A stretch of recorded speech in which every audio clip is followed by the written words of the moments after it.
Is Maggie coming? All right, are we ready?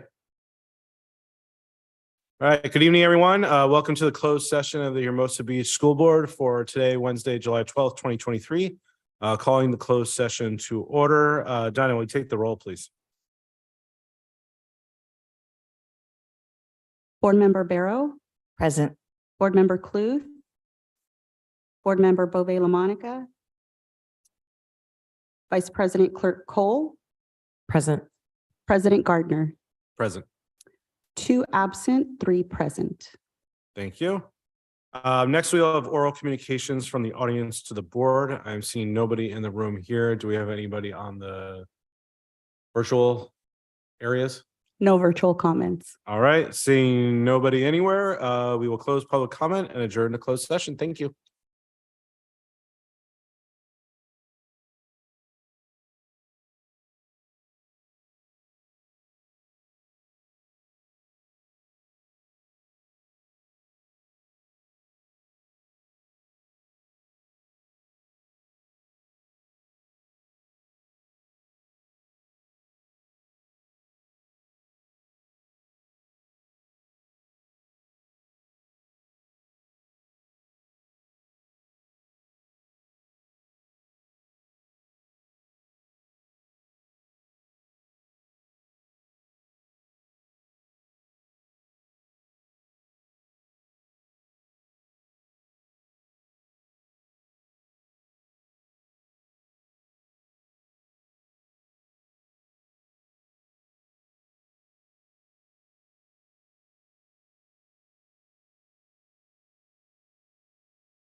We'll be done.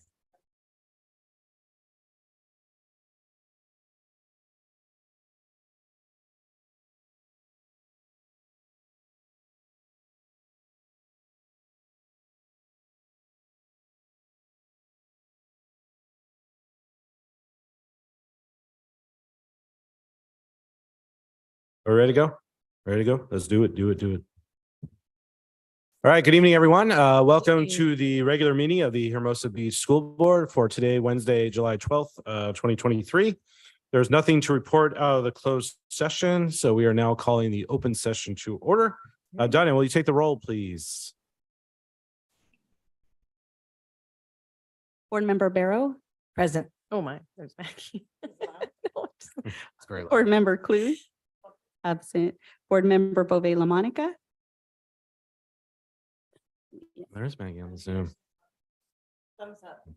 present. Thank you. Vice President Clerk Cole, Present. President Gardner, Present. 4 present, 1 absent. Thank you very much, Dinah. I will, since we're doing the roll, we'll note Maggie was a little late to the closed session, so she missed the roll call, but she was there and present. So she's joining us remotely on the big screen behind us, which is kind of cool. All right, with that, will everybody please rise and join us for the flag salute?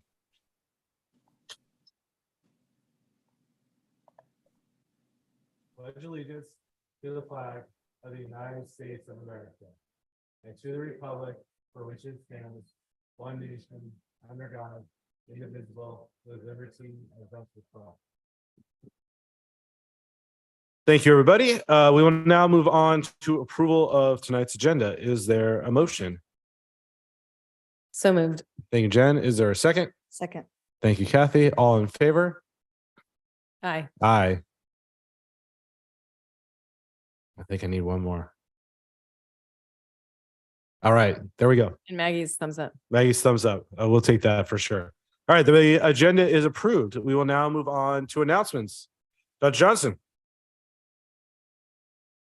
Yeah, everyone feels included. Oh yeah, John definitely needs one for sure. For sure. We don't want him to feel left out.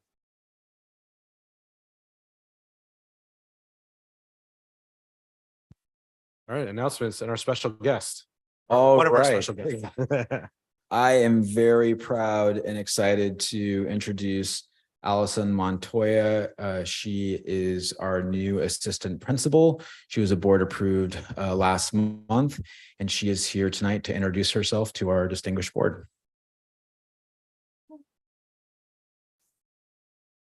Yes. Yes, please. Please speak into the microphone. Otherwise, Peter will yell at you. And the dog, yeah. Have you turned it on? Oh, No, okay. you're good. You're good. Good evening, Hermosa Beach City School District, Dr. Johnson, and distinguished cabinet members. It is such an honor and a privilege to become a part of the Hermosa Beach family. A little bit of history about me. I'm born and raised in the South Bay. I currently still reside there with my husband and my 2 daughters, Magnolia, who's 4, and June, who's 2. We love going camping, going to the beach, LA sports, and spending time with family and friends. I personally love to read when I can, live music and cooking, and traveling through the rigorous process of the application and the interview for this position. I was continuously impressed with the high standard, professionalism, and kindness that exists within this district. I feel lucky to have captured this new role. I have already hit the ground running by attending my first strategic planning meeting, talking with both principals, and introducing myself to staff along the way. With each person I meet, I feel more at home, and I become increasingly excited about the year that's ahead. One thing I found with stepping foot on each campus is the incredible sense of pride and commitment that I feel, and it's infectious. I have worked for several years in the special education and as an expanded learning opportunities administrator. I have had the pleasure of working at all levels, elementary, middle, and high school. I bring with me my vast knowledge of the amazing opportunities ahead for our students, while also acutely aware of the unique challenges along their journey. I have created wellness programs, blended learning centers, and implemented the PBS culture on campuses. My passion is social emotional wellness and supporting the whole child. In my opinion, our job is to help move mountains for those who are not yet able to do so. It takes a village, and I am always honored to be a part of each child's tribe. Thank you so much for making me a part of this family, and I look forward to being a part of the legacy that's Hermosa Beach City. Thank you. Thank you, Allison. Are there any questions for our new assistant principal? No, but I'd like to welcome you. Thank you. I'm excited. Yeah, second that. Welcome. Yeah, welcome. We're very excited to have you part of our big happy family, our tribe. So we're very excited for the new school year and what it has to hold, and for you to get to meet everybody. So Thank you Yeah. so much. That's his name to faces. That's good. yeah. Thank you. We're really excited to have Allison. I can say just already with working with her a couple of weeks ago that she is jumping in. She's gung ho. That's our team. We like to work. We like to chase it, and I think that she's already fitting in great. So thank you, Allison. Expectations are high. No pressure. You'll do great. We love you Yeah. already. Yep. All right, awesome. Next we'll move on to oral communications from the audience to the board. I'm not seeing anybody here in the chamber. Do we have anybody in the virtual land? None. None. All right, then we will close public comment and move on to the superintendent update. Dr. Johnson. Thank you. I have just a few updates here in the dead of summer. While Hermosa schools are closed, they are busy, busy, busy. Rest is for the weary. So first off, I want to give a shout out to Principal Gonzalez, one of our own. Miss Monique Gonzalez is the summer school principal. And she is rocking it with Propel Summer Academy.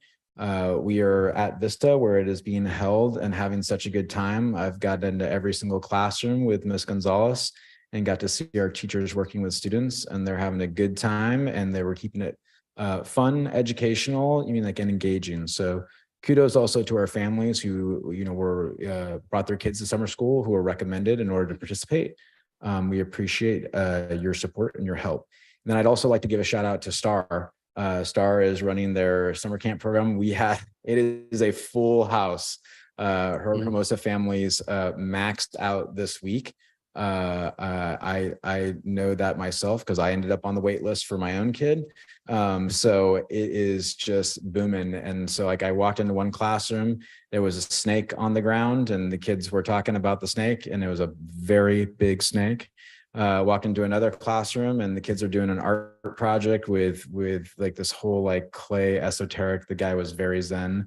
And then I walked out onto the field and they're doing these really elaborate team sports. That is some game that I had no idea what it was, but it seemed like everyone did but me. And so that's Star. I just can't say enough positive things. They're such an incredible partner. And I think the highest compliment you can pay to, like an educator or a program, is that's where I'd put my kid. And let me just say, that's where I put my kid. So good stuff.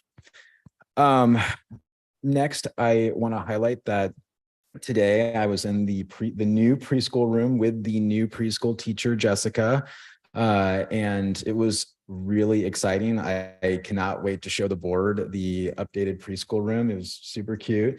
Sylvia will talk your ear off for like 2 hours straight if you let her, about how excited she is about the preschool program. And So long in coming. I know It's amazing. me and Paula had to literally kind of we have stuff to do. So we're continuing to accept applications, and we are going to provide an update to the board. It was in the Easy Read article, and we are it's been coming up about offering a full day program. So that is something that we're looking at and analyzing. We want to be responsive to our community. So we'll continue to discuss and bring something to the board likely in August or sooner. But off to a good start for sure. It's awesome. And then next is this marks my third year as the end of my third year as superintendent, going into my fourth year as superintendent. And so I just quickly like to say thank you to the board and my team, our team, and to the Hermosa community. I was sharing with the board, and I'll say it here, that when you're part of the Hermosa community, you talk to a lot of folks, and there's a very common story about people who are transplants to Hermosa. So like they came, like a lot of people have been here for forever, but like they came to Hermosa and they had a realization that they loved it and they would never leave. And I really, in the last 3 years, have come to understand that and embrace that. This place gets its hooks in you for sure. And it's, it's small, but it just has such a large personality. So thank you for letting me be part of your community. And then finally, modernization work is underway. We've been busy. Paula's been busy. Nancy's been busy. And so we're going to share with the board some of the dirty work. And I do mean dirty. So Dinah, if you could cue up that presentation. Oh, fancy.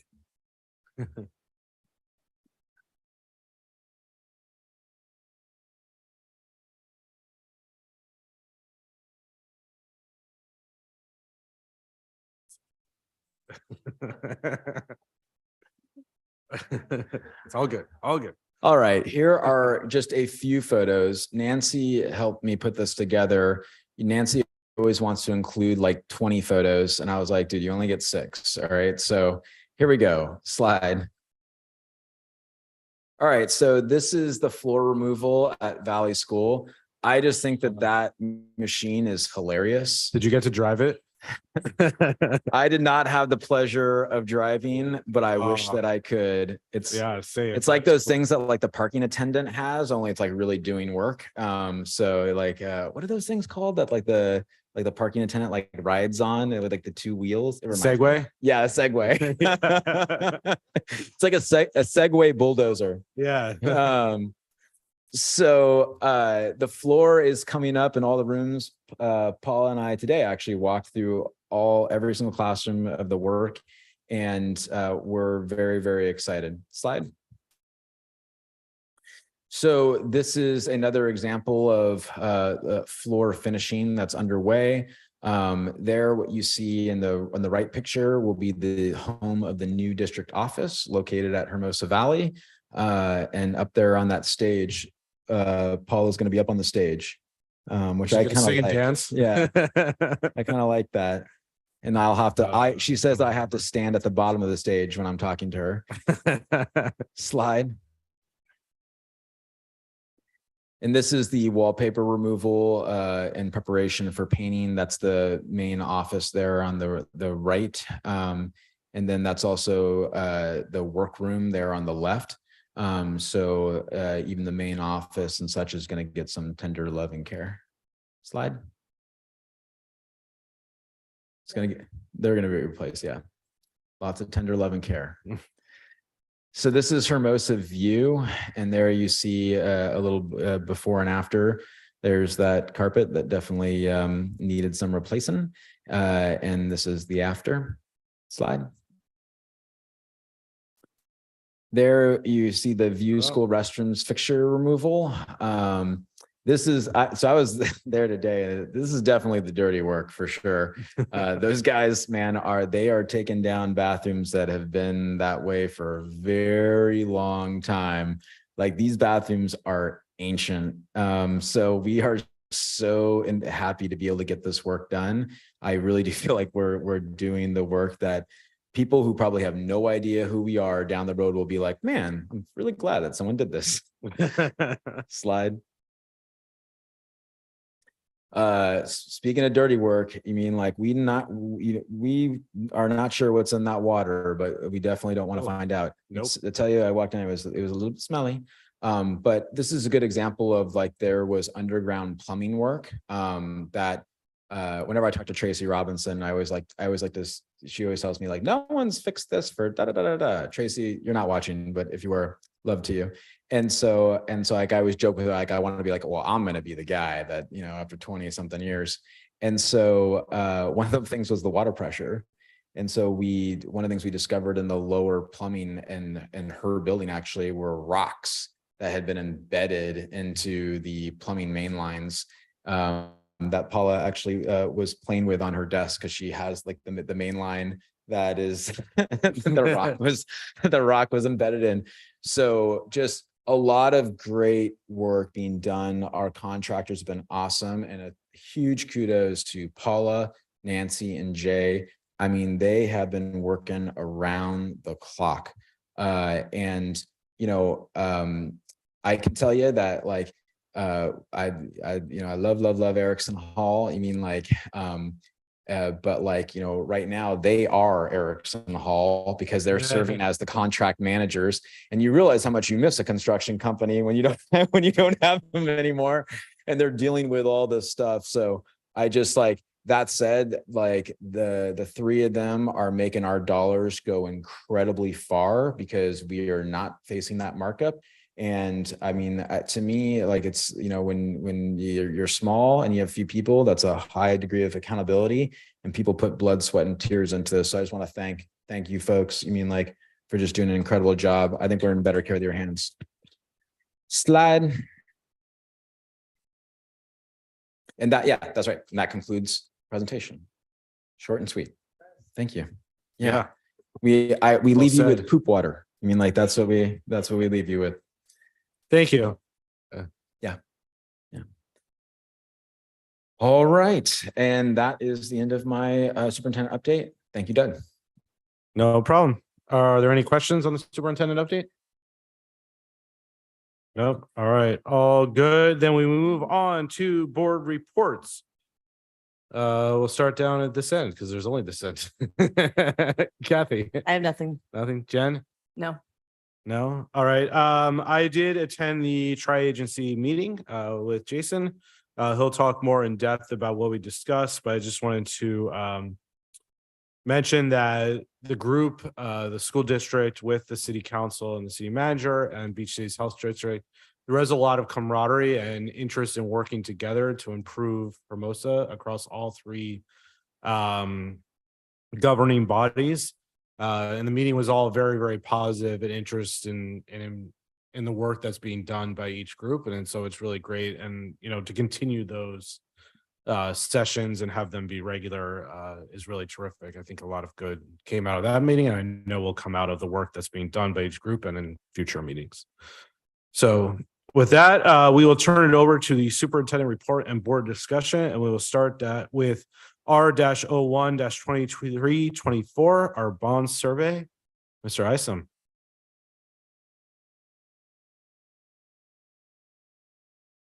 You can imagine my surprise when I walked in. I was like, I couldn't be more overdressed. Someone at least. Yeah, thank you. So you feel more comfortable. Yeah, loosen the tie a little bit. Yeah. What's up, Beach? Yeah. I knew better than to overdress, but you know what? Every once in a while you want to get all dolled up. Yeah. Just as a recap, so the last time we talked a little bit about the district's facilities needs, and there's still a lot of facilities needs. I mean, you saw some of the photos there, and you're aware of obviously some of the things that the school sites still need.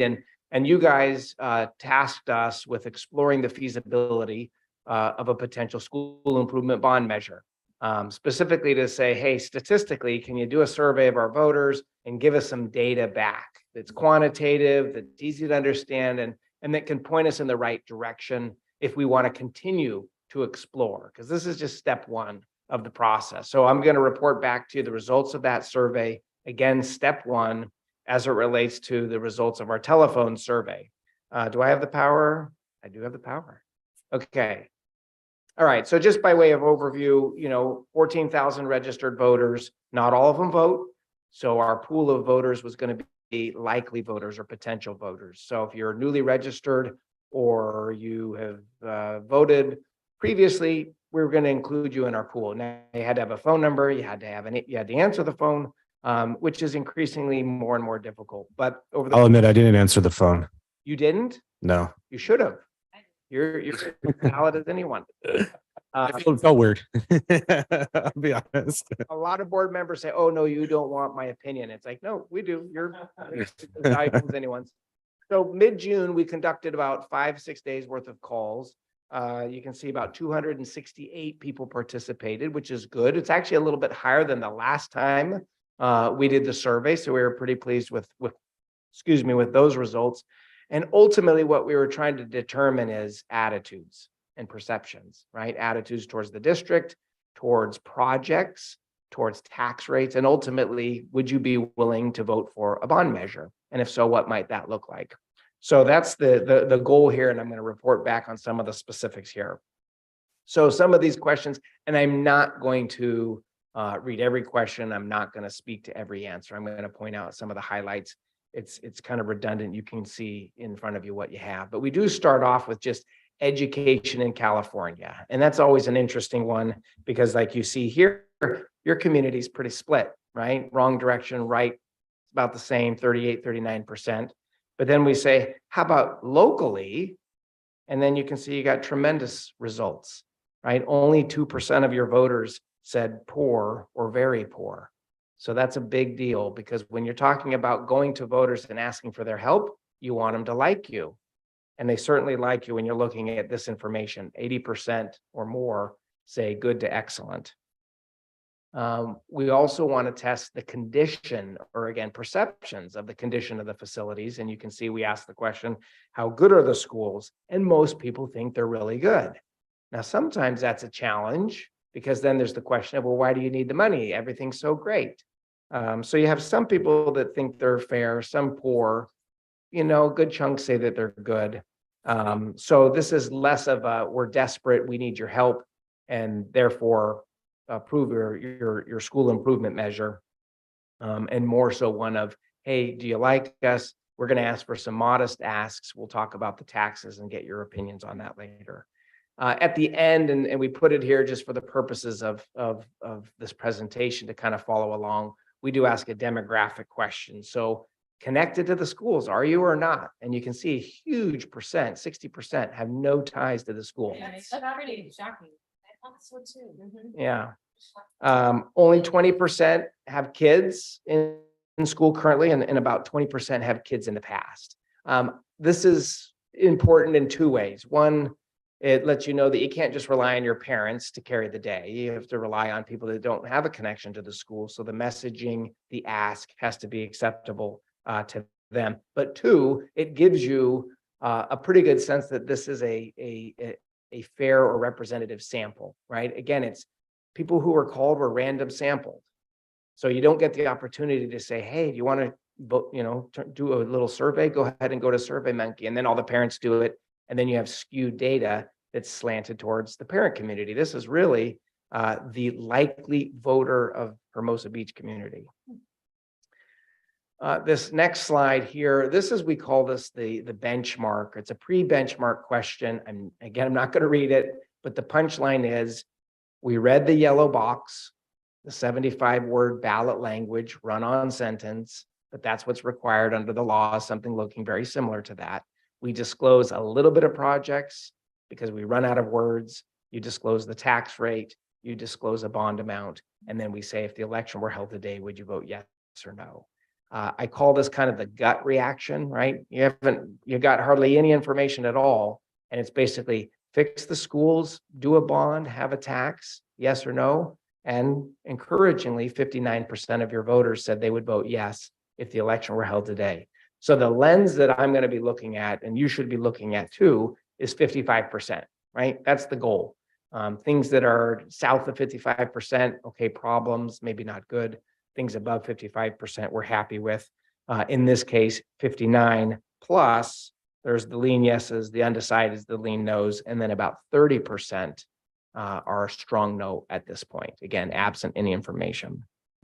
So then what we do is we take people, that's awfully small font. So for those trying to read, I apologize, but we take people through this list of projects. Now, the list that they receive on the phone call is randomized. So everyone's going to get a different order. And we put these in the order of most support to least support.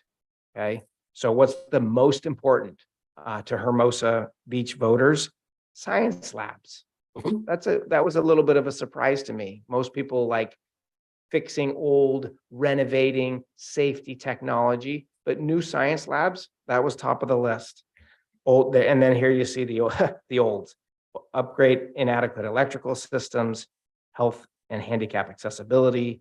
There's the student access to computers, just a generic modernizing and renovating classrooms and restrooms, athletic improvements, energy efficiency improvements, okay? Now there's going to be a secondary page here, but all of these are above that 55% level of support. None of them really stand out as a threat to a successful bond program, because sometimes you have projects that might do that. And sometimes districts plow ahead and say, well, I'm going to do it anyway. I want that performing arts center, even though 40% of you don't. I'm going to do it anyway. Those sometimes can get districts in trouble. But here with this batch of questions, you can see that again, great support. Next wave, safety and security, cameras, alarms, fencing, HVAC, energy efficiency, student safety at the pickup and traffic areas, playgrounds, playfields, shade structures, and then turf fields at Hermosa Valley for student and community use. And what you'll notice here, and if you remember when we talked about it at one of the prior board workshops, is that the further you get away from kind of the classrooms, the less support you get, right? Like, I'll fix up classrooms, I'll fix up plumbing. And then you start getting into some specifics like playgrounds and playfields, turf, even energy efficiency, parking lots, those kinds of things don't get as much support. I should point out too, on a number of these questions, you'll see the SSA, SSB. That stands for split sample. That means for respondents that were on the phone, half of them got the A version of questions, the other half got the B. So when you can kind of compare, let's see if we go back here. SSB near the bottom, for example, new athletic improvements, and we're pretty specific. That did better than the SSA version, which was playgrounds and playfields. So when you gave people a little bit more specifics, you got a little bit better support. We tested energy efficiency 2 different ways. And the reason for that, again, is sometimes projects are difficult to explain, or you don't know what's the right language here. How do I best package this? And that's where having the split sample helps you. So it gives you an idea. When we talk about athletic facility improvements, specificity is better than the generic playgrounds and playfields. John, if you don't mind, can we jump back a few slides for anyone that's watching? Oh, you know what? I keep jumping forward. It's a common thing because that button's so big. All right, I'm at slide 6. Is that the one you want, or would you like slide 7? Okay.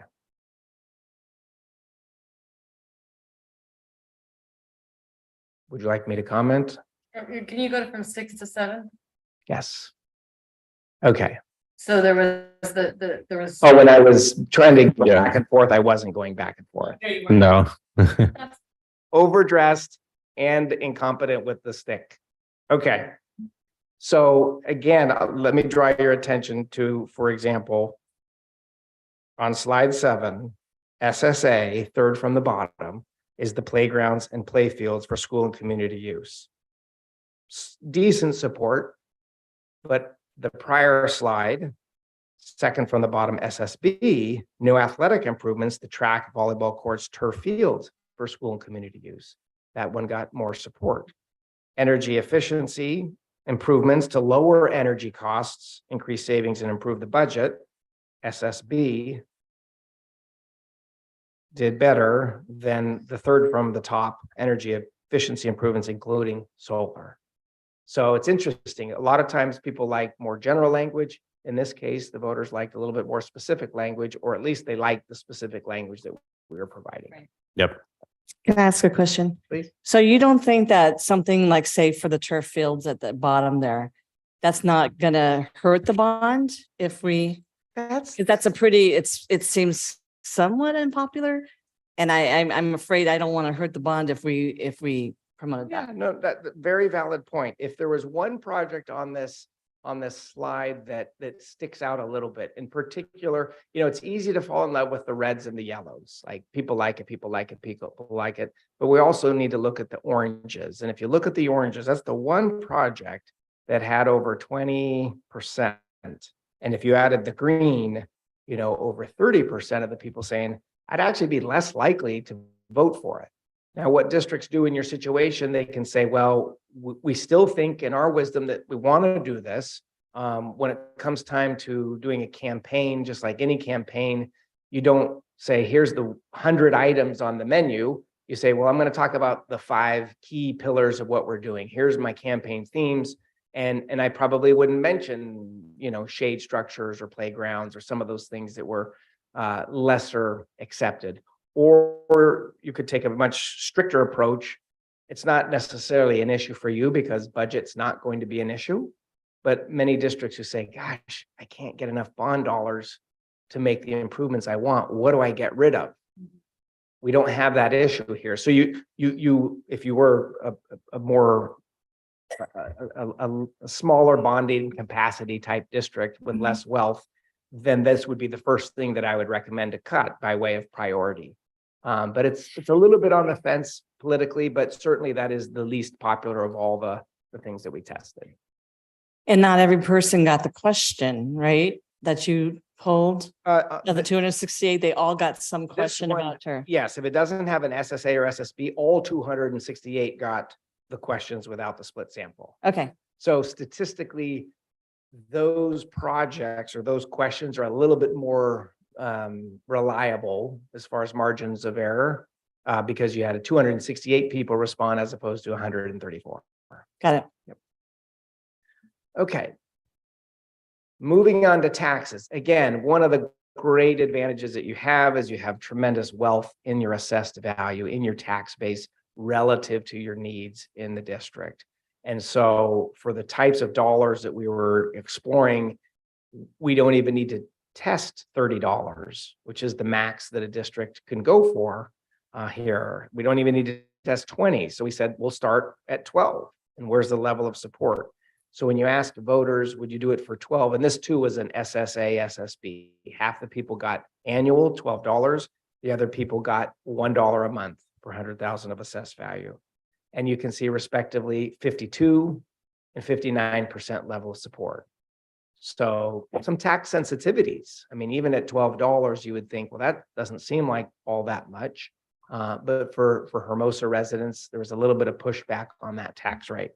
But when you translate it to $1 a month, all of a sudden the support goes up. I mean, there's a reason why those television commercials about pennies a day, you can save those little cute dogs or whatever they're asking you to do, right?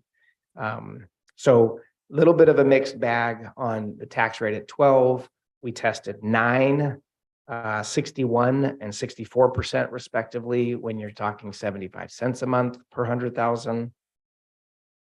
We tested even 6. I just have a question about the question because I'm trying to recall when I was answering it on the phone.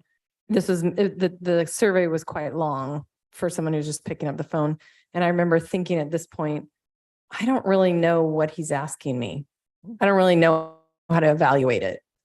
So as much as I want to like dive into these things, I feel like I'm pretty smart about how much I would like to pay. I was like, I mean, I don't know. I guess the least amount is what I'd want to pay. And I'm, right, someone who wants to build things. Yeah, but we don't start at least amount, right? We start high and we work our way down. And this may sound callous, but it's just factual. We don't care if the individual can't make the determination or do the math or even understand what's going on, because we can't assume that we'll be able to educate people during the campaign. So a voter, if they pay attention to frequently asked questions, if they go to some meetings, if they hear, read the mail, maybe they'll get a better idea of what it might cost. Many people will rely on the 75 words, which is even more complicated. It's, 12, it's like 1.2 cents per $100 of assessed value. I mean, that's a real calculation in your head. Or they have what's called the tax rate statement. And the tax rate statement shows up in every sample ballot, and it puts it in both a $100 assessed value and per 100,000 of assessed value. But even then, how many people say, oh, well, I can do the math and I'm going to get out the calculator and my home's, I could sell it for 2 million, but it's assessed at 560,000. What's the math there, right? So we can't assume that we need to educate these people because there's no guarantee they're going to get educated. So again, kind of like that gut level. All right, well, how does $12 per 100,000 sound? Well, sounds good to me, right? But even here, a lot of people said, no, it didn't sound good to me, even though they probably didn't do the calculation. So there's a certain level of that. So all of these questions are designed to give us direction and to give us an idea of what the overall public perception is and the attitudes towards, again, taxes, et cetera, et cetera.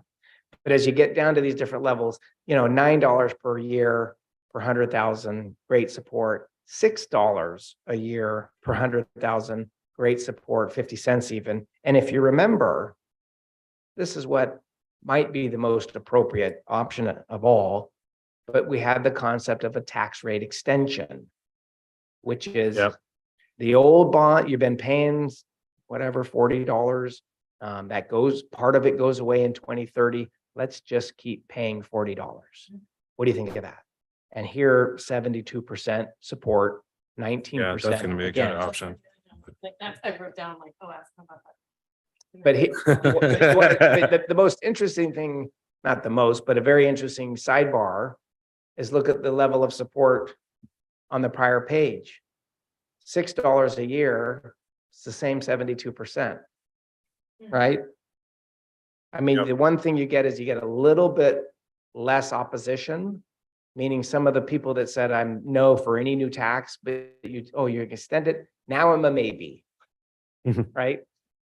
It kind of makes sense. Yeah. Yeah. You can understand the psychology of it. No bond gets 100%. We did get a 93 last year, 93%, but there were 40 people that voted, 38 yes and 2 no's. So it was like the farmer said, my whole family's in, we got this. And they passed. Wow.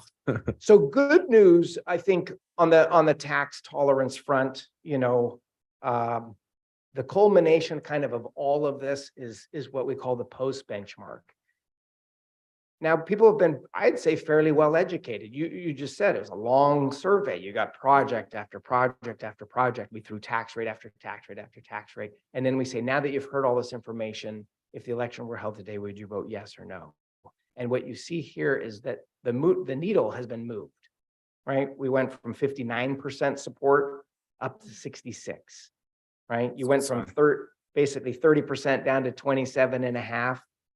So really what we're doing is those undecideds that say, well, I kind of like the idea of helping out the kids and supporting schools. I need to know more. Oh, now I know more, I'm in, right? And a little bit of the no's even said, you know what, based on what you're telling me, even I could support that. So great information here. This is exactly the kind of thing we want. Timing is an important step as well. And if you remember in our last conversation, we had conversations about when you could go, which would be March of 24 and November of 24. And one of the things that we use to help evaluate that, wait a minute. Maybe I might be missing a slide.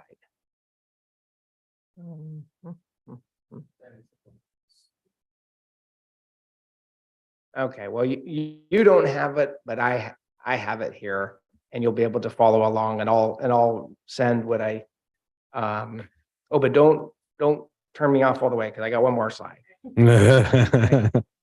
So what we do when we look at all of the information, we pull out based on propensity to vote, the likelihood of someone to vote. So remember, the whole pool is people who could vote, but there's also a big chunk of the people that won't vote in March. They don't vote in primaries. They don't vote in gubernatorials. Some people only vote for president, right? Once every 4 years. So we say, how do the people within this 268 feel about it when I strip out or separate you into a high propensity, you're going in March, and a low propensity, you're only going in November. And of course, the two combined makes up the data that you've seen so far. So just to give you the key numbers, When you look at high propensity voters, those that are going to be probably the people that show up and only show up in March, 56% yes, 36% no, and then the balance undecided or leaning. When we focus on just the November only people that you're probably just going to show up then, 65% yes. So nearly 10 percentage points higher, 25% no. Okay. That's So really there's something interesting. very different about the person who never misses an election, votes all the time, and the person who only shows up once every 4 years. So that combination of the two gets us into the 59, 60% level because of those low propensity voters. Yeah, I would have thought it would have been the opposite, I but would- Oh, interesting. Yeah. yeah. Well, think of who votes for president. It's the younger voters, it's the kids are getting engaged. It's like, yeah, I'm voting for this president. It's like, who are you going to vote for? The gubernatorial candidate for California. What? Like, do I care which? I mean, they should, but everyone gets excited about the beauty pageant. So you end up with a little bit of a younger vote than you do with these. Yeah, I guess that kind of makes sense, particularly for March, because if they so much Democratic and there's going to be no real Democratic primary, that Correct. could be part of it too. It's really only just Republicans who are going to vote in March. You could look at it that way. Yeah, unless someone. And they would be less in here throws favor their of hat. Texas. Obviously, it's generalization, but Yeah, no, but that's a valid point. But absent that, what the data says is that Hermosa has a better chance of passing in November with the low propensity voters joining in than they would without. Okay. So let's go full info. on the conclusions, I really don't need to read any of them, but I'll just, summarize it. Nearly all your projects got great support, right? You have a waffler, I'll call it just a waffler there on the field turf. The tax rates, sensitivities at a new $12 tax rate extension. People love the idea. Overall, great support, solid support, absent nothing. But good support with. I know your email is in the Zoom, just so you know. Oh. Hmm. And so, on the recommendation side, from our perspective and what we shared and discussed the last time we had this conversation was this is step one. Quantitatively, things look good. Now, qualitatively, we have to have some conversations. Hey, mayor, hey, city council, hey, chamber, hey, unions. We think this makes a lot of sense. And so do the voters. What feedback can you give us to improve our program, or is it good as is? And then we have those conversations and you line up all of that support. If you have to modify the program, you modify it. If not, you say, hey, we can do it like this per the survey, or we'll make some adjustments. And ultimately, that's what gets put together in a resolution. That's what you approve. That resolution will have projects, total bond amount, tax rates, and obviously the timing of when to go. And at this point, barring something significant by way of a change, I would say November is your best option. But a lot of conversations could be had. There might be reasons to shift to do something different. But at this point, that would be our recommendation. Questions? Oh yeah, here's there it is. There it is. Okay. So yeah, low propensity, the people that are only going to show up in November, almost 2/3 of them like the idea. High propensity, the people that are going to show up in both, but will be representative of what March might look like. You're right at that 55% mark, 56%, give or take, with the leans. All right. Thank you, John. Yeah, questions? Starting down here. Could we also show the conclusions and recommendations slide, Dinah?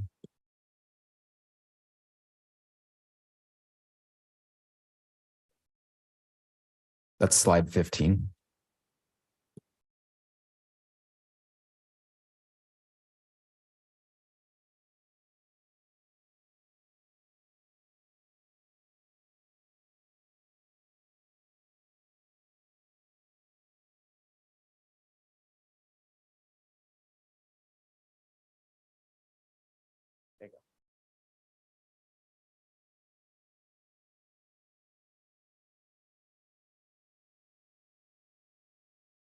right, Kathy, did you have any questions? No, not anymore. Good presentation. Helped to answer some questions, particularly about turf, since I think that could be a deal breaker for some people in this town. So I want to think about that. So for everybody. No questions. Thank you. It was really informative, interesting, especially since I took the survey. So I was like, How's this gonna look on paper? yeah. Yep. Maggie, did you have any questions or comments? Give you an opportunity. Yeah, I do have a comment. Hopefully you can hear me all right. I think just something that I took away from the survey process, watching social media, it kind of just felt like taken from left field. I was starting to get messages that like, hey, who's the bogus caller asking me about district information? So I think for me, just a real lesson learned that as much as we talk about these things at school board meetings and these are public meetings, we still need to do additional due diligence to make sure that the community knows when we're going out to ask them for information, that like it is a legitimate response, that we're doing as much as possible to communicate these things out there. Because I almost feel like some things got taken, some comments might have been taken out of context because people felt like it wasn't a real phone call coming through from the district. So just for all of us to keep in mind how we take the information, how we send the information. And then, I think in regards to the laundry list of things asked, going back and looking at past bond surveys, there's never one issue that you just put on a bond measure. So I'm okay with a compilation of issues being put in front of the board, in front of the voters to consider, as it has to pertain to a variety of energy, classrooms, facilities. All of those things are part and parcel. And I think you have to really get down to the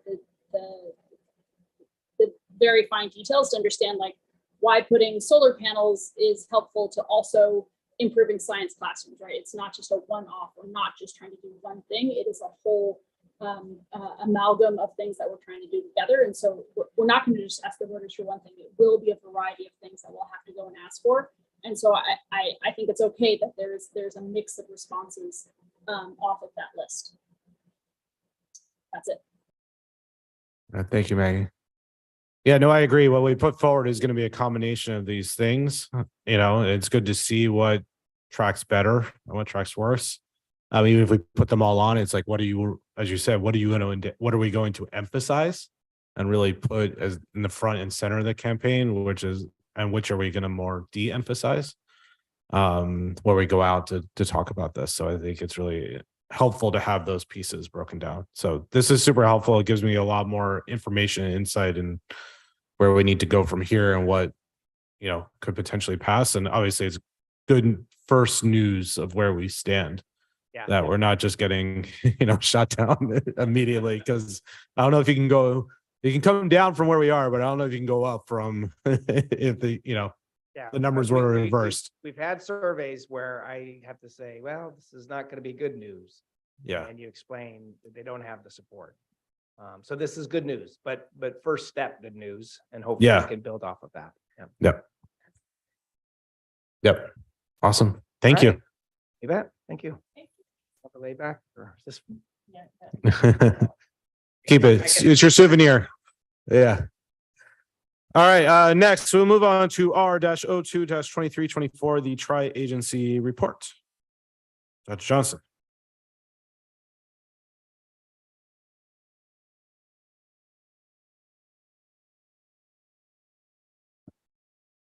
Thanks, John. All right.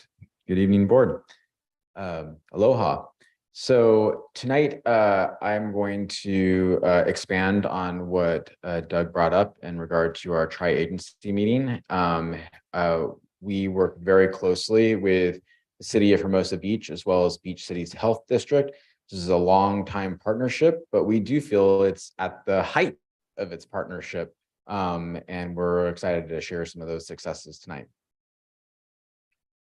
So just to review the tri-agency partnership, we revised the format 3 years ago when I came into the superintendent role. The format as it used to be was that all the board members and city council members would come together in order to collaborate and have a discussion about how they could work together. And then, when I asked, oh, when's the last time we were able to do this, barring COVID? And it had been a while. And I could immediately knew the answer to that, because getting all those people in a room together is nearly impossible. So what we opted for was to have the executive, in our case, the superintendent, and then the president or mayor be the representatives, and then they would report back from that collaboration meeting for their respective boards or council. And this has been highly successful. We've have 2 meetings per year, and then there's ongoing collaboration monthly, weekly, and sometimes daily in regard to all these agencies in our schools. Last year, the theme and focus was safety. Coming out of COVID, we wanted to focus on different levels of safety. And we felt like that working together, we could tackle a lot of issues between our communities and agencies. And we feel like that we're tonight going to present on some major successes. And then we outlined the 23-24 goals for our school and for our respective agencies, and how we can work together to continue that success. So I'm proud to share here our new goals. If they look similar, that's because they are. We're continuing on with a lot of our work and expanding into the details. And actually coming soon, a rebranding of the 3 circles. So looking forward to sharing that with you. Whoa. Yeah, you'll see. All right. Can't wait. Yeah, there won't be a dolphin involved, Jen. You can rest easy. You too, Maggie. Okay, so in the area of personal safety, what we did last year is we drove the conversation by a single statistic, and the statistic was about fentanyl. This year, 3 successes I'd like to highlight is, first, we were the first school district in the South Bay to have all of our students take a field trip to the Alcove Youth Center, where they participated with Beach Cities in a day-long activities that were station-based, ranging from healthy fitness games to talking about scenarios of stress and anxiety, to also self-affirmation. I participated. I even made this little self-affirmation doohickey marble that was pretty cool that I look at every day. It was a lot of fun and super kudos. And I am proud to report that we did walk to Alcove up what I call Mount Hirondo. And I can definitely say that our students are fit. So looking forward to that BMI report from Beach Cities Health District this year. Another success was the student wellness centers. So taking off the model of Alcove, we ourselves opened up our own student wellness centers and then modeled them off of Alcove. Literally, we literally used the same furniture that Alcove was using, and these were student design spaces. And there you see at Hermosa Vista, a yoga activity being led by Ms. Boucher. And then finally, we were also the first school district in the South Bay to have a fentanyl assembly for students. And so fentanyl is an issue that I strongly encourage people to educate themselves on. It is a game changer in the area of drugs and youth, for youth and adults for that matter. And we, Hermosa, Mayor Jackson, I, and a few other educators attended a South Bay Families Connected panel where our very own Chief LeBaron spoke and talked about the risk of fentanyl and showed a video. And we were inspired that night. We're like, it's great that we have parents here, but we have to get this in front of kids because it's too important just to leave in the hands of parents being educated in a small group. Students are the ones that are going to be making a life and death decision without even knowing it. It was hugely successful. We showed it to our 8th graders. We had pretty much the exact same panel. And we also had student speakers, which was very powerful from their high school age students. In the area of campus safety, I love this picture of Chief LeBaron and I. We we both feel that if you point in a picture, it commands the feeling of safety. So this is a statistic about social media. And social media has been an area that we want to continue to tackle because social media can be the cause root of a lot of other extenuating issues, including violence or self-harm for our students. So in the area of successes, we developed the regional crisis response team, going all the way as far as LA County's regional safety response team and having partnerships with them, a partnership with the city of Redondo for busing, and then working with our local law enforcement for a community response. This was the result of a citywide tabletop exercise that was devoted to the scenario of an active shooter and how the city law enforcement and the school would communicate. In this very room, it was lined with all personnel from all these agencies. And we did things as simple as we created a master list where everyone in the room and respective agencies had their title, their name, and their cell phone contact. And it's like, who does what there? And this is how to call them. And we all have possession of that list. Sometimes it's the simple things. That exercise was led by Chief LeBaron and an FBI agent who served as a consultant in order to guide our response. We also developed an assembly for screen addiction, and we're providing screen addiction counseling. This is in partnership with Beach City's Health District and South Bay Children's Family Center, as well as South Bay Families Connected. And then, as you see there, at the bottom, the licensed medical family therapists. So we pulled a rabbit out of the hat. We found the funding to continue the LMFT through South Bay Children's Family Center. They have been very generous and extended it. We were going to lose it, and then they extended us for another year. So thank you to them. Slide. Then lastly, the area of community safety. I put one single stat there, e-bikes. E-bikes are on the top of everyone's mind, and we've really tried to lock arms with the city in order to have a response. So we put on there, you see the e-bike rodeo. We're looking forward to having an e-bike certification process. This was recently just highlighted in the Easy Reader. We will again be the first school district in the South Bay to require a certification or to park your e-bike on our campus. Other areas of success was our Shop Local campaign with the Chamber of Commerce, where we really want to support our businesses because our businesses support us. And we'll be doing that again next year, encouraging our families to hold back on Amazon, and shop local, because if our businesses do well, the schools do well. Slide. So looking forward to next year, what we did is from the school district, we took our goals and we highlighted areas where we feel that we will have collaborations and partnerships with Beach City's Health District and or the city. I want to highlight one that hasn't been talked about, which is the Choose Hermosa Schools campaign.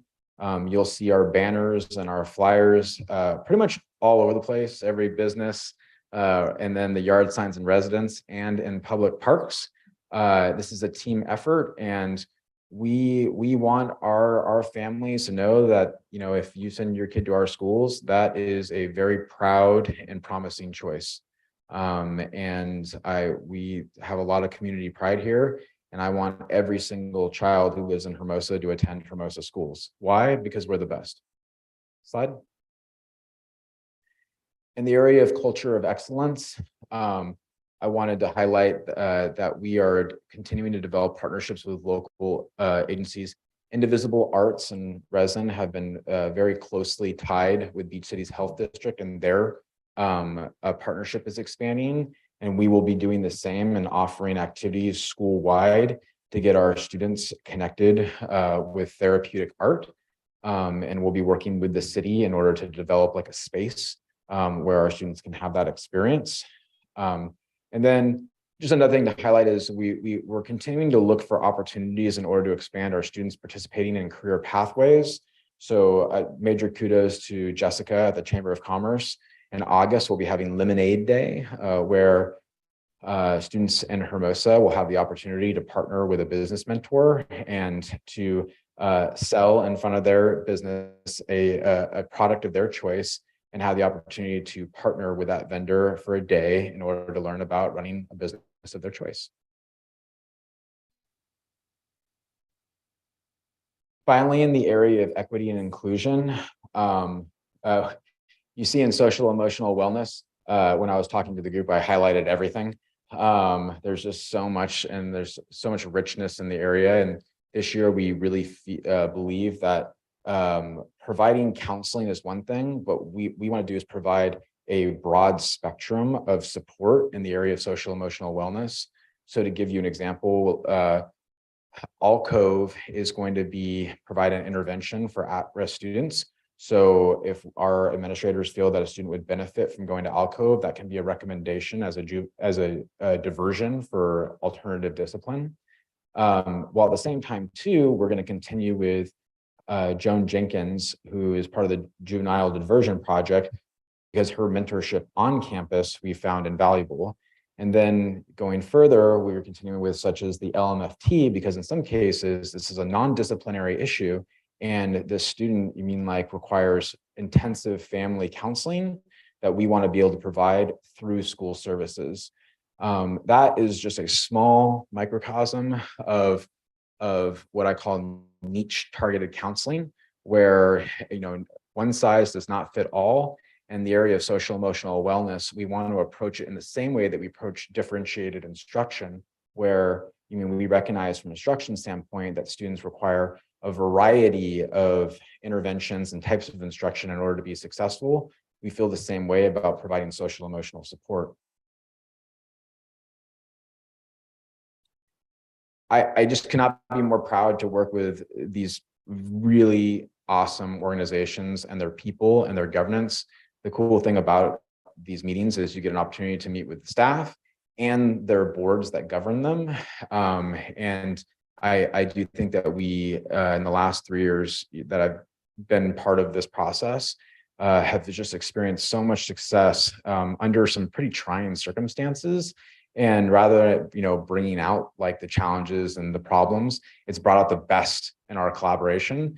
And I'm very proud of that fact. And I just want to give major kudos to Suja Lowenthal and Tom Backley, staff, city manager, and CEO of Beach Cities Health District.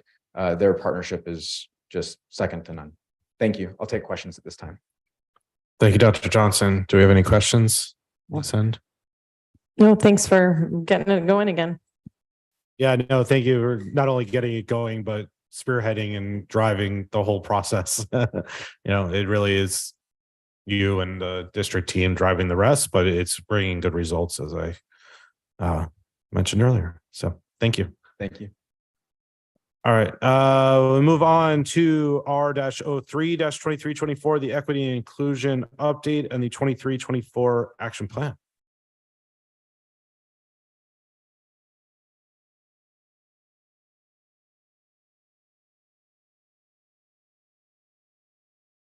All right, thank you, Doug. This is the third and final report for the 22-23 school year. The difficulty and benefit of doing the equity inclusion plan is that it reaches so broad in all of these different areas. So data comes in at various times. So you'll see examples of that even as we speak, there's still data that is preliminary versus final. In summary, our final update shows that our 10 objectives for the 22-23 school year is complete. We did notice a slight underperformance in the area of our achievement goals, which I'll address tonight. And then the committee and I have recommendation for a new revised plan for the 23-24 school year. It's already been approved by the committee and will be recommended tonight for adoption by the board. Just a little background about the equity and inclusion plan. The genesis for this began with the Equity and Inclusion Task Force that began in the beginning of 2021. The task force worked over the course of the year and televised meetings to have an action plan for recommendation that they put to staff. I came and developed an action plan that had 12 objectives at the time to be enacted in 21-22. The board adopted that. And then the equity and inclusion task force closed.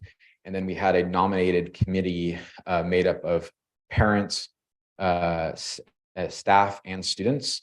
And that committee continues today as a community oversight over the equity and inclusion action plan.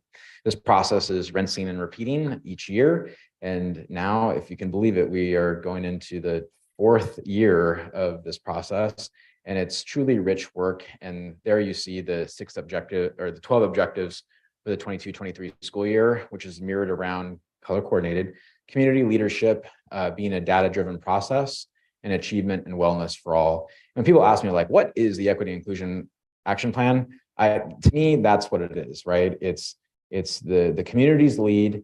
You know, it's driven entirely by data, and the goal is achievement and wellness for all. It's vastly more complicated than that, but as a banner, that's what it is. So objective 1, the Equity Inclusion Committee, we continue to meet. There you see the subject matter of our most recent meetings, ending with the creation of the action plan and recommendation to the board in June. Here is our FNP, or the Fontes and Pinnell Reading Assessment System. These are our results for the year. We'll come back to the board with greater data analysis in comparison with CAS data for our Culture of Excellence report. As we demonstrated in the last meeting in regard to comparing our FNP scores with the iReady, we're very pleased with the results here as far as fidelity to the FNP assessment and how it is norming against our standardized assessment. Our teachers have worked very hard doing the FNP. It's an art. It's not just something you can just like do once and it's like, okay, I know how to do it. And we've been working closely with our reading coach in order to develop our teachers. And we do feel like that we're where we need to be in regard to our teachers' proficiency in administering the FNP.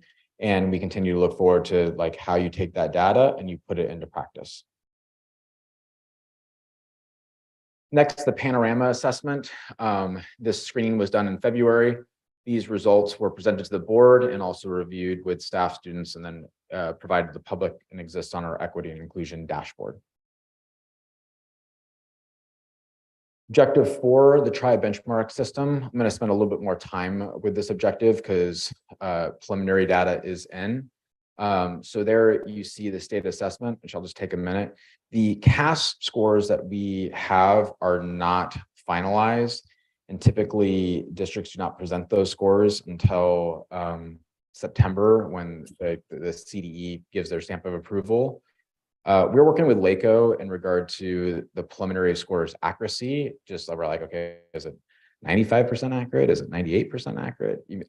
But to me, we don't want to just sit on this data, especially to present to the board about the equity and inclusion. If there's refinements, we'll bring that to the board.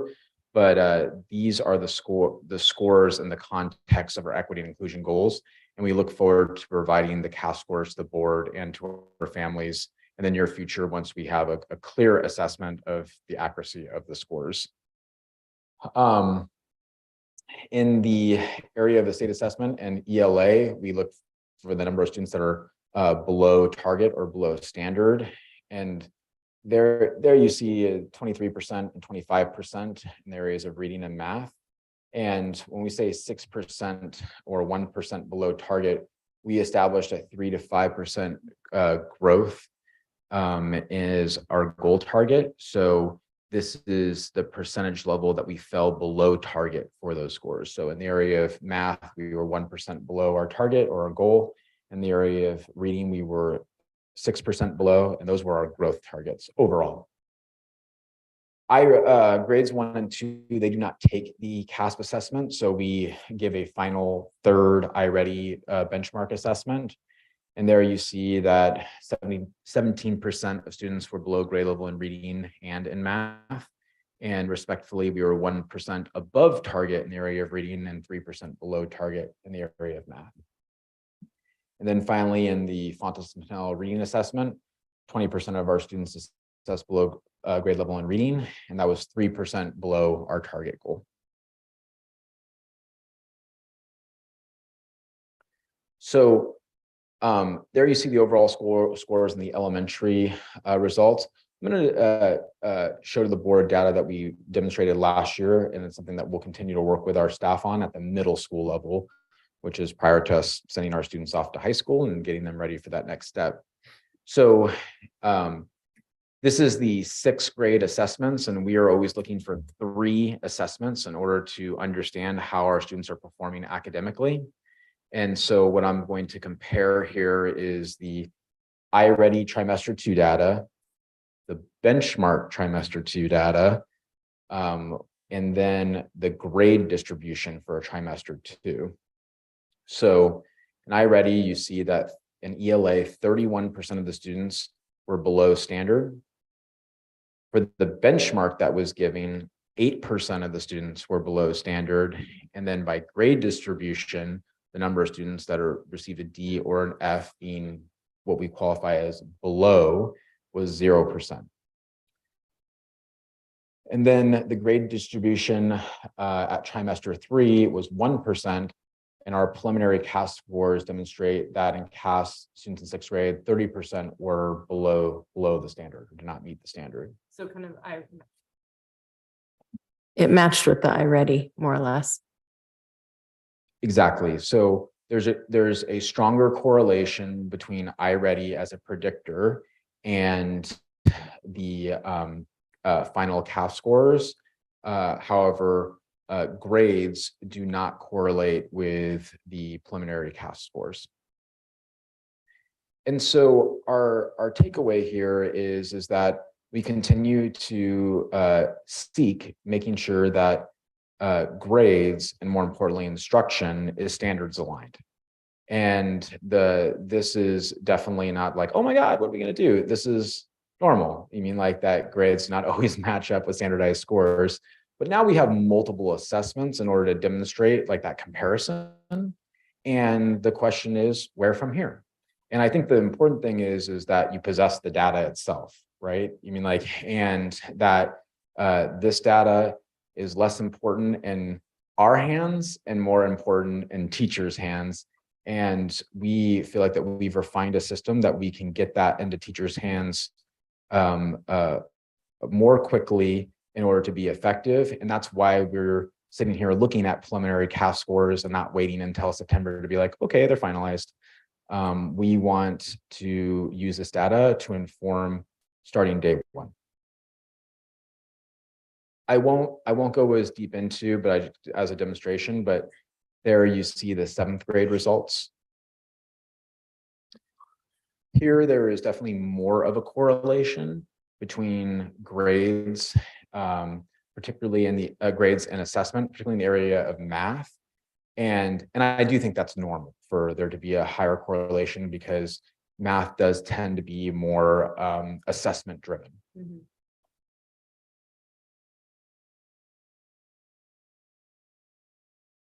And finally, there you see 8th grade and the comparison of assessment, grade distribution.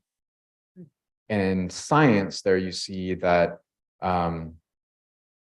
we do take the CAST. So there is a statewide testing just at the 8th grade level. And science is assessed at 5th and 8th grade level. And I'm sure there's interest. There was growth from last year.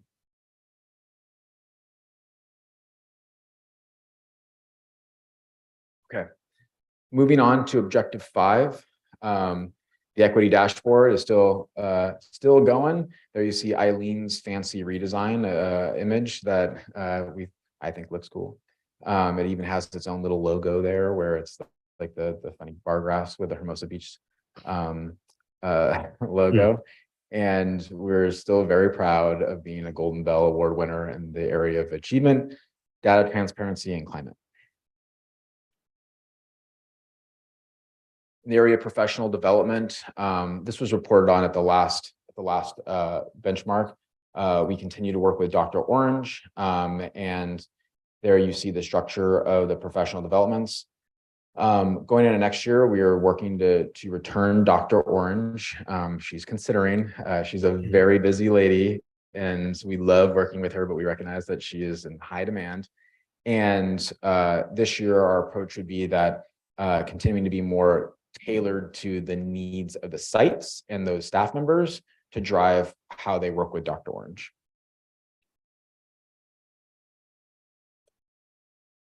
In the area of Objective 7, responsive campuses, there you see the final school-wide activities for March through April and May through June. And I just want to give another big shout out to STAR. STAR helped us so much with our culturally responsive assemblies. They have awesome resources. I got to watch a few and just really grateful to STAR for being always a good partner. In the area Objective 8, trauma support, we had a huge focus on active shooter responses. And there you see we wrapped up. We did do the puppy party, which was awesome and generated a lot of cute pictures. And then we also implemented our pilot for staff counseling, which we do plan to continue into this coming year. The area Objective 9, where we left off is professional development with To Teach for the area of inclusion. That professional development will continue into this coming school year. And kudos to Sylvia Gluck, who wrote a grant that is being provided for free on that grant. And then something that has gotten us excited, that small group instruction was the third highest ranked PD desired for the 23-24 school year by our staff. Then the area of personalized learning, we're continuing to lean into the To Teach inclusion professional development structure as a means for personalized learning. But as we've even talked about tonight in the other areas, we're applying the concept of personalized learning to all of our areas of support. The board has talked about, I was actually just meeting with our prospective athletic director today and was talking to him about offering the volleyball developmental team. I mean, like for those students that are not able to make the A and B team, but still want an opportunity to play volleyball for their school. Or as we talked tonight about, providing screen time addiction counseling. You mean like, this is an area that we recognize is a major concern for some of our families. And so just really looking at our programming, does it tailor to offer a variety of supports versus a one size fits all? Okay, so that concludes the equity and inclusion results for the 22-23 school year. And now I'm going to move into the recommendation for the equity and inclusion action plan for 23-24. If it looks very similar, you'll see that that is a common theme included with the goals that the board approved in order to continue and build off the work that we're doing and then take those next steps. Objective 1, the Equity and Inclusion Committee. Here, the biggest difference is that the committee agreed that moving forward, it will meet 4 times a year. And because at the end of the day, it is a oversight committee to ensure and review data and making sure that the district staff are on the right track with community input. And so we think that will continue to provide the same level of quality and oversight while also meeting the needs of the action plan. The reading benchmark assessment will continue into next year. The feedback that we receive from staff is they feel proficient based on survey and based off of qualitative feedback with the reading coach and the assessment itself, and want greater support in taking that data and providing intervention and instruction in the classroom. Based off of that feedback is why we're bringing a new curriculum at the TK2 level, foundations, which will be expanded into the following year into 3rd grade. That's how the curriculum works as far as implementation. And then we've also, with the board support, restructured our intervention dollars to bring in a reading specialist for TK2, a position that was just recently hired. We're really excited. And then we'll continue with new teacher training activities. We're building out days prior to the start of the school year. So if you're a new elementary teacher, you'll receive a rigorous F&P training with our reading coach, Julie Cheverini. In the area objective 3, the wellness and inclusion survey, we're going to continue with Panorama as a structure. We may move off of Panorama in future years, thinking that maybe we could develop the survey ourselves and tailor it for our own purposes. But this year we're going to make sure that Hermosa Valley is going to be experimenting more with the Panorama playbook, which is the instructional component that comes out of that survey data. Objective 4, achievement growth goals. We will maintain the 3 to 5% growth area or reduction in below grade level students. But now, as we've talked with the board, all of our results will be cohort based. And what we're tracking here is that the longer you're a Hermosa student, does your success rate go up or does it go down? If it's going down, what changes and what supports can we provide to correct that? We also feel it's just a better apples to apples measure when talking about goals. The area objective 5, the equity dashboard will continue. The thing that we like about the equity dashboard is we view it as like a moving target as far as the data. And part of the feedback that we've gotten each year that we continue to refine is keep it simple, stupid. Like, so the whole point of the dashboard is that parents and community people that know nothing about how school data works can look at the bar graphs and be like, are we doing good or are we doing bad? And so we're really trying to like walk the balance of not being data geeks like me and Sylvia and keeping it simple and digestible, but also providing access to the information in an in-depth way. The area of professional development, we'll continue our partnerships with 2Teach, UCLA Center X, and then this board will receive our annual professional development plan prior to the start of school, as we've done for the last 3 years. Our teams work very hard in order to have a plan come the start of the school year and not try to build the plane while you're flying it during the course of the year. Responsive campus and community. This is an area where we feel confident in our ability to provide campus-wide activities for inclusion and representation, but we want to take it to the community. So some of the things that we'll be doing this year is we want to build off of what we did with Nat Rocker and the Museum of Tolerance, where a speaker came that represented the Holocaust, and then they attended the Museum of Tolerance. And we would like to do the same for, Los Angeles is rich in museums. And so, for example, I've been working with a person who is going to talk with students about local African-American history here in the beach cities. And then students would attend the African-American Museum in Los Angeles. And that to me is just providing a rich interactive experience and also relevance, right, where two activities are connected. So we look forward to bringing that aboard. That'll be our experiment this year that we're excited about. In the area of trauma support, really this is cyclical. A lot of it is continuing, and some areas we piloted some things this year, like the staff counseling, and we're going to be leaning into those activities. And we believe that trauma support is a cycle, and there's some things that we'll have to continue to repeat in order to make sure that we're staying relevant and successful. Multi-tiered system of support. So this has been a long-standing chase. We are rich in data, and now what we want to do is track the student participation in each of these tiers of support in order to make sure that there's accountability to following through those interventions. So, for example, students that are participating in an in-classroom intervention, how are we tracking that? How is that data being reported about the intervention students are receiving in that classroom to inform a student success team process? And then perhaps beyond that to a student receiving an individualized education plan. This is very dense work, and I sometimes struggle to even explain it. But what we're chasing is that no student, is unaccounted for. And that just because a student changes grade levels year to year, their data and their progress and more importantly, how teachers are supporting them is not lost.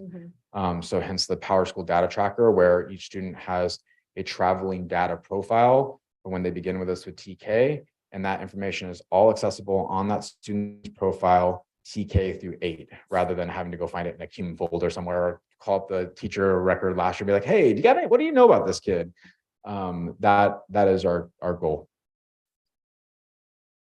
And then finally, in the area of personalized learning, you see some activities that we're doing. Something that we're really excited about is the instructional rounds, where teachers will be observing teachers in their practice and be able to collaborate and have time to reflect on their practices and best practices in the classroom.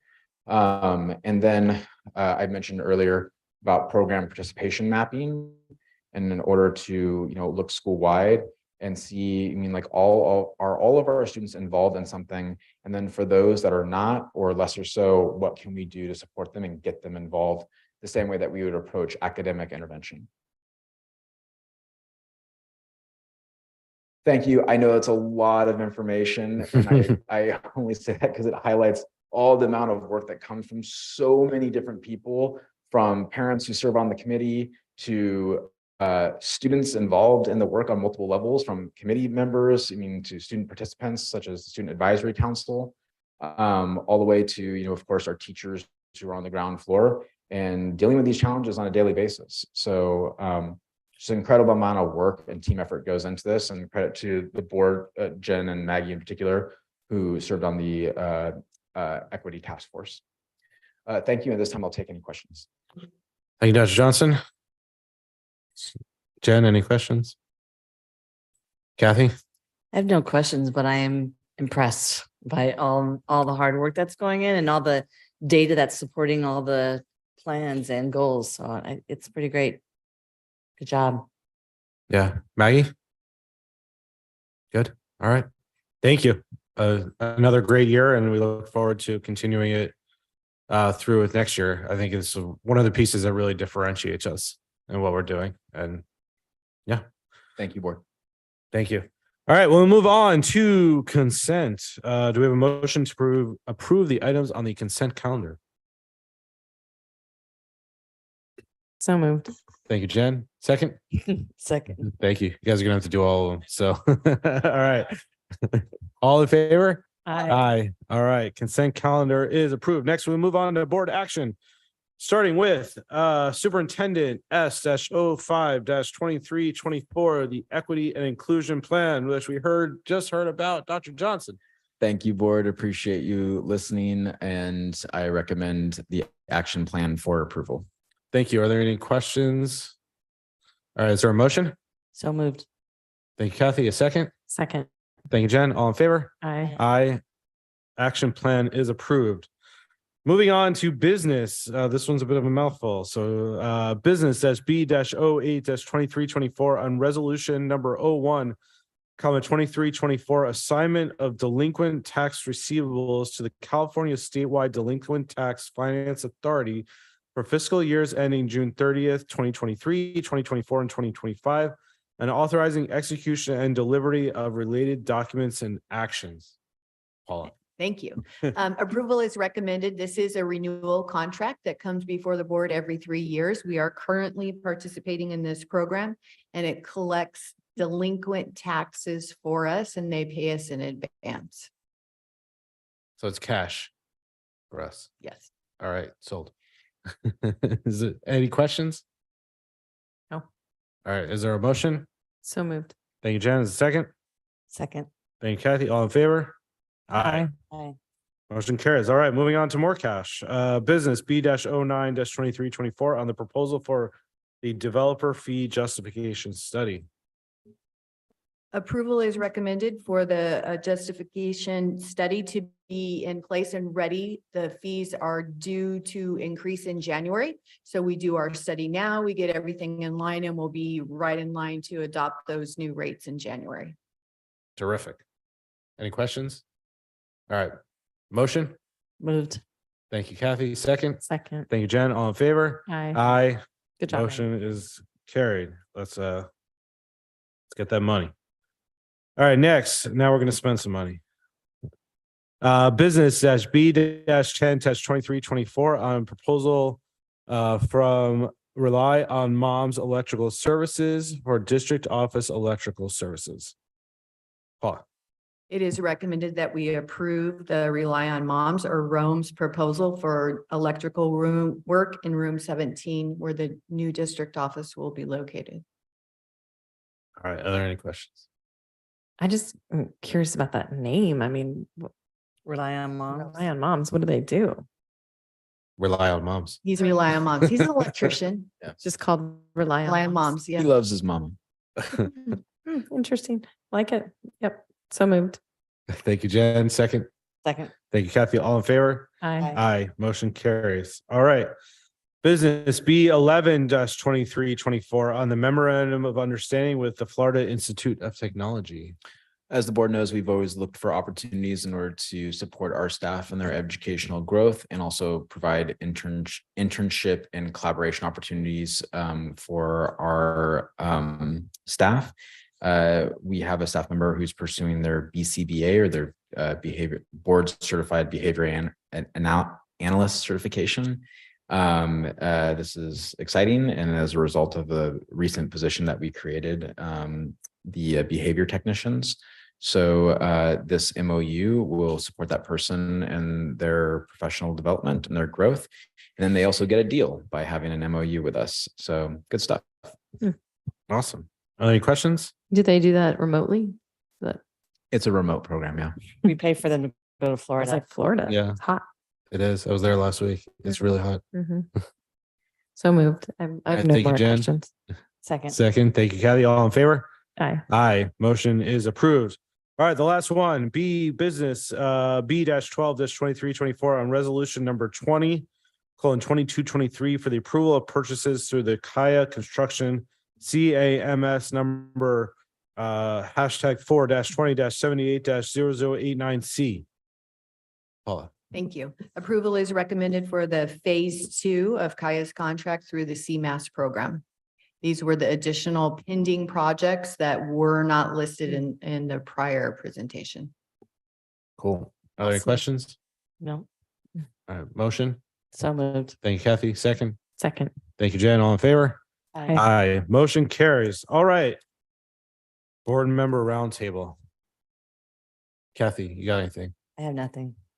Cool. Jen. I was just going to remind the community, if anybody's listening tonight, that the Parks and Rec in Hermosa is doing some community outreach. And I know a lot of our families are part of really active use of the parks. And so I would encourage our families, and maybe I'll just ask if we can put it in the announcements.